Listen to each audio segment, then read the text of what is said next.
Con la astrofísica de altas energías es cuanto más cerca estamos de la física que gobierna el universo.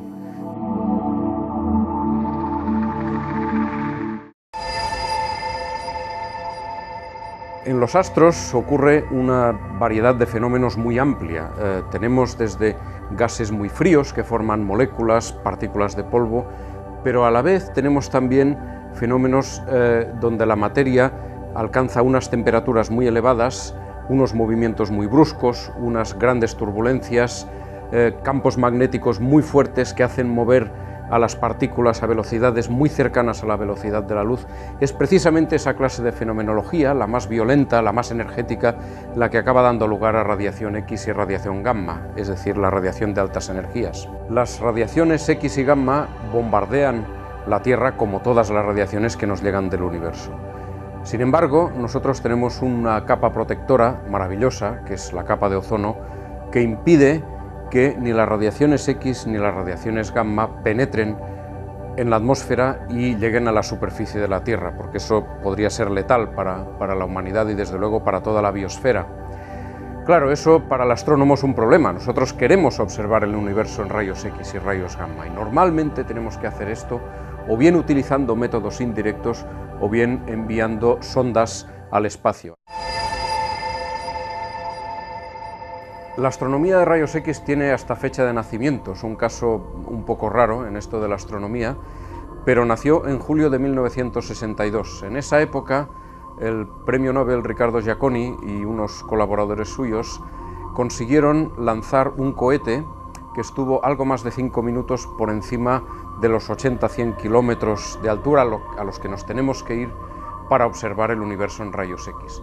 El objetivo de aquella misión era muy sencillo, era simplemente detectar los rayos X del Sol, pero reflejados en la Luna, como nosotros observamos normalmente la Luna a ojo desnudo.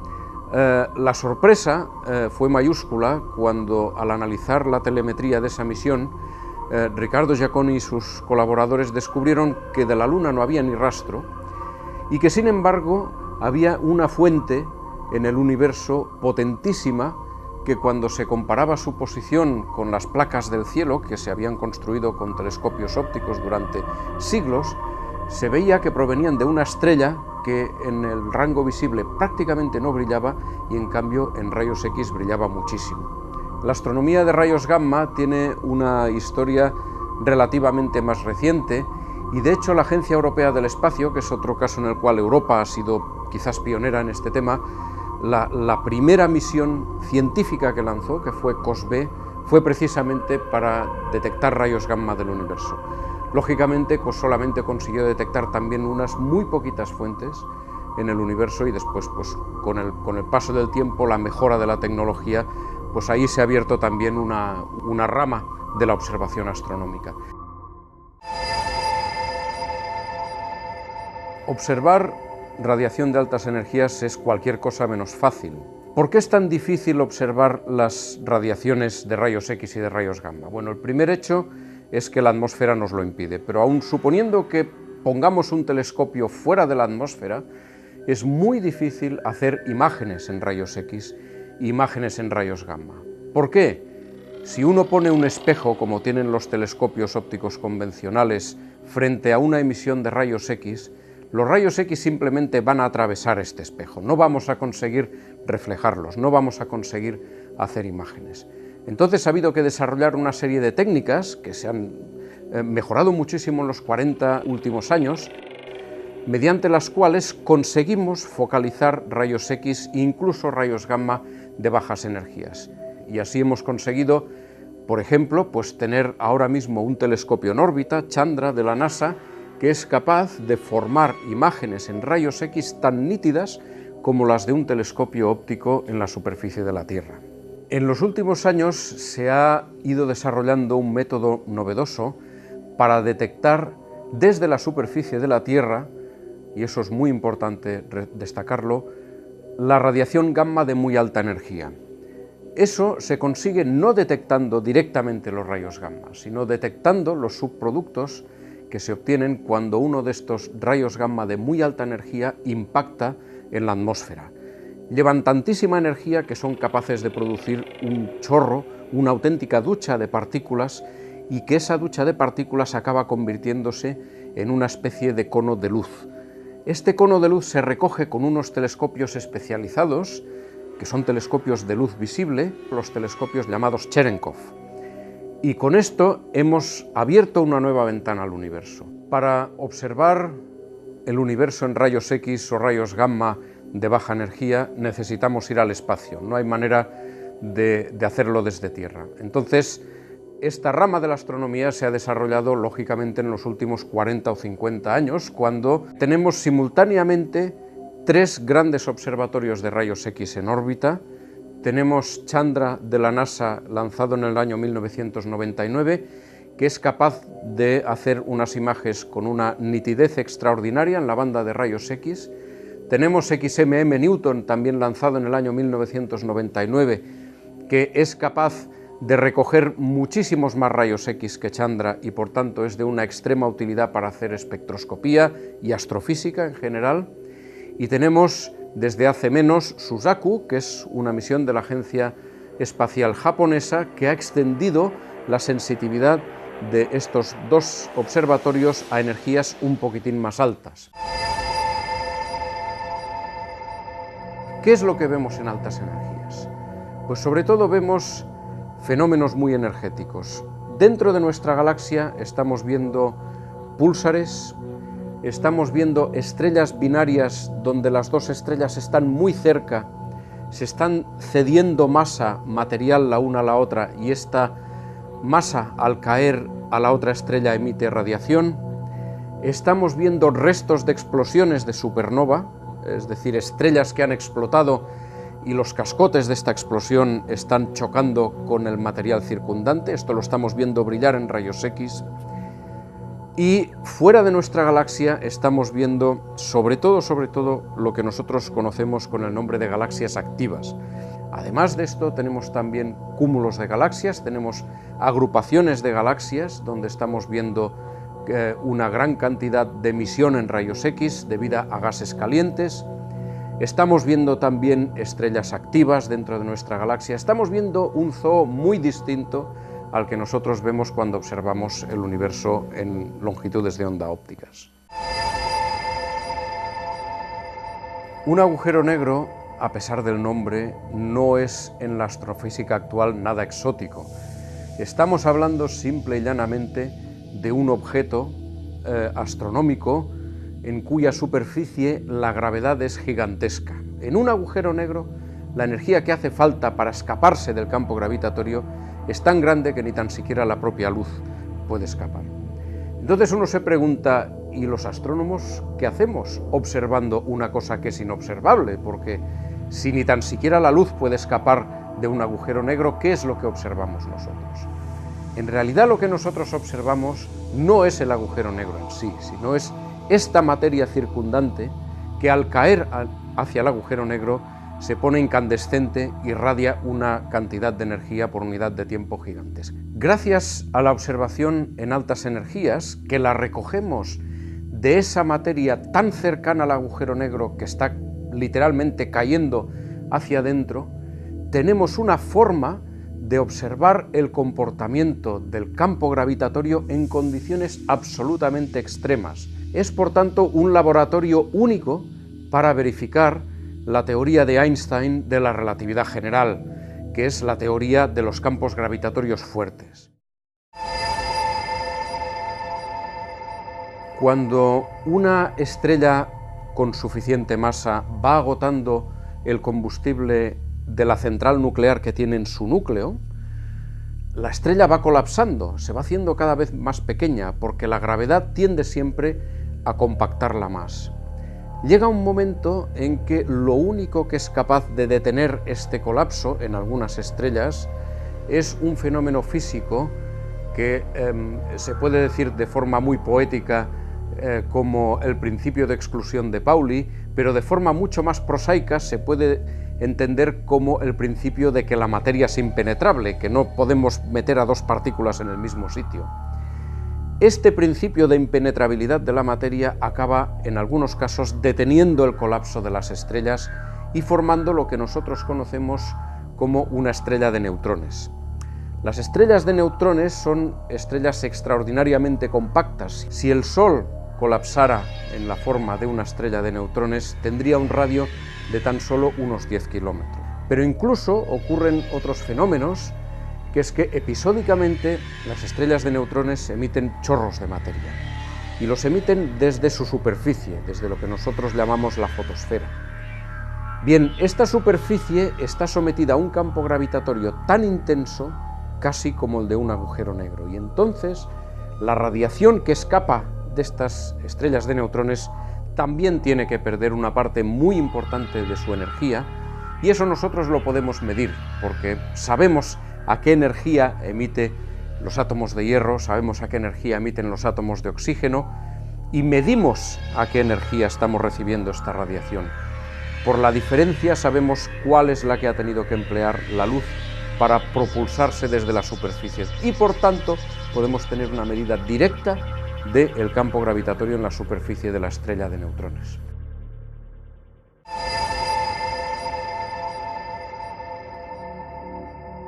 En plena Guerra Fría de Estados Unidos-Rusia, con el telón de acero entre medias, había un tratado de no proliferación de armas nucleares firmado por todos estos países, pero del que nadie se fiaba. Estados Unidos lanzó una serie de satélites, de pequeñas sondas, para comprobar si efectivamente la Unión Soviética estaba o no estaba realizando pruebas nucleares. Y en una de estas empezaron a detectar fogonazos de rayos gamma que en un principio, lógicamente, sospecharon que provenían de pruebas nucleares de Rusia. Pero al analizar detenidamente estas señales, vieron que no venían de abajo, sino que venían del cielo. Esto, hasta hace 10 años, no se sabía cuál era su origen. Se sabía que venían de algún sitio del cielo, pero hasta muy recientemente no se ha conseguido establecer cuál es su origen. En el año 1997 se consiguió por primera vez detectar lo que hoy llamamos la postluminiscencia de una explosión de rayos gamma, es decir, localizar con muchísima finura en el cielo dónde estaba la fuente de esta explosión, pero en una imagen óptica, gracias al telescopio Hubble.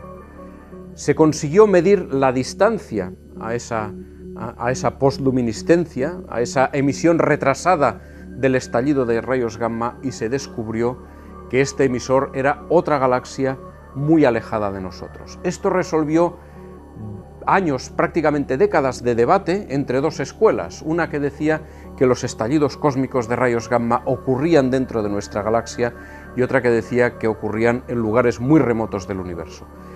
Hemos clasificado los estallidos de rayos gamma en dos grandes tipos, los que llamamos de larga duración, donde larga pueden ser unos segundos, 2, 3, 10 segundos como mucho, y los que son de corta duración, algunos de ellos pues una pequeña fracción de segundo.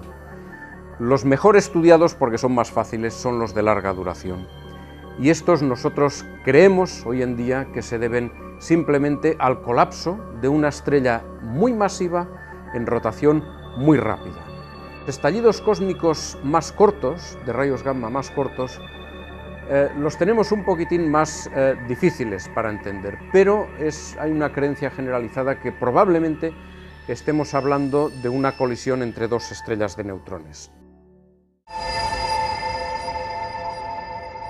Gracias al estudio de las altas energías podemos también progresar, y lo estamos haciendo ya, pero de cara al futuro mucho más, en nuestro conocimiento de la estructura global del universo, es decir, en la cosmología.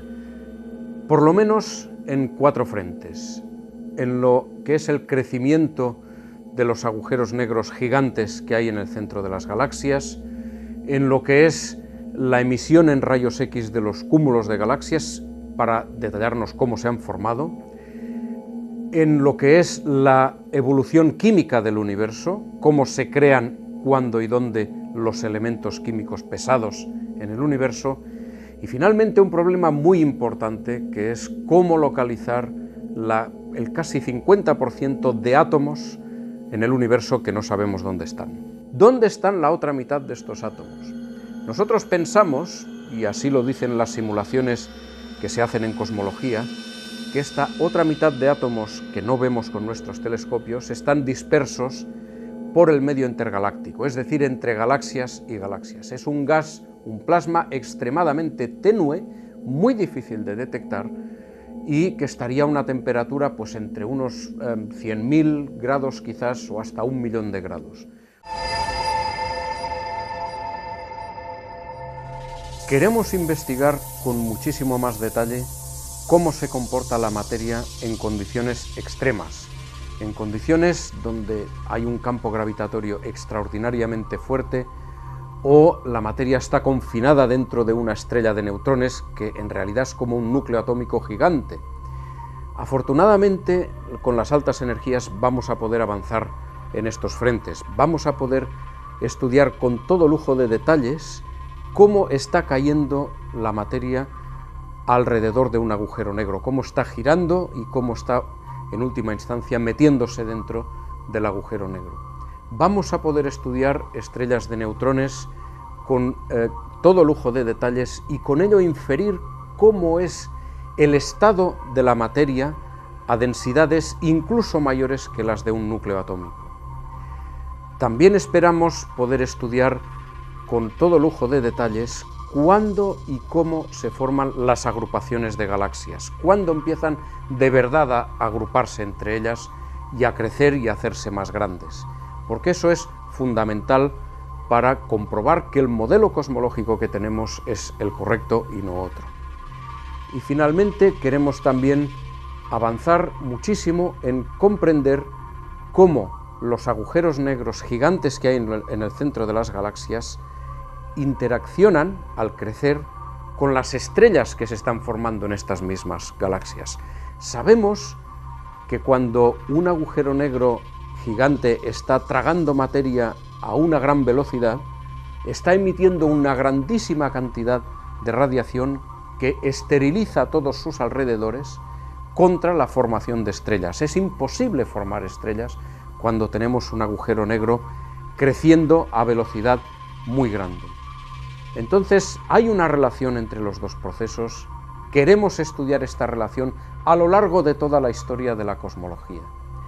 Lógicamente, también queremos comprender cuál es el origen último de los estallidos de rayos gamma, cuáles son los fenómenos que producen los rayos gamma de muy alta energía. Todavía estamos pensando si son electrones, si son protones, si son neutrones. Eso lo conseguiremos gracias a la nueva generación de instrumentos que estamos preparando para las próximas 2 décadas.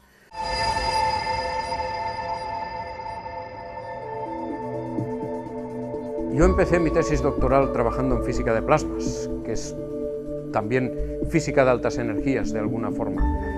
Y durante mi tesis me empecé a interesar precisamente en el medio intergaláctico, ahí donde tenemos la mitad de los átomos del universo perdidos y que no hemos conseguido todavía detectar. Es un problema que estaba abierto cuando yo hice mi tesis doctoral en los años 80 y es un problema que sigue abierto hoy en día. Es un tema de estos apasionantes y que yo creo que nos va a costar cerrar. Quizás el momento más emocionante de mi carrera fue en diciembre del año 1999, cuando se lanzó XMM Newton al espacio. Eran unos momentos complicados, era el 5.º lanzamiento del Ariane, el primero había fallado, y teníamos el corazón en un puño. Lo estuvimos siguiendo en directo. Nosotros habíamos invertido muchísimo esfuerzo en esta misión y realmente cuando vimos que todo iba bien, aquello fue realmente un gustazo. Yo creo que quizás lo que más impacto va a causar en la astrofísica de altas energías en los próximos años va a ser cuando consigamos ver una burbuja de materia orbitando alrededor de un agujero negro y siguiendo todas las leyes de la relatividad general de Einstein, suponiendo que las siga, que si no las siga, eso va a ser todavía muchísimo más interesante. Pero yo estoy convencido de que Einstein dio con la teoría de la gravedad universal, y yo espero verlo antes de jubilarme esto.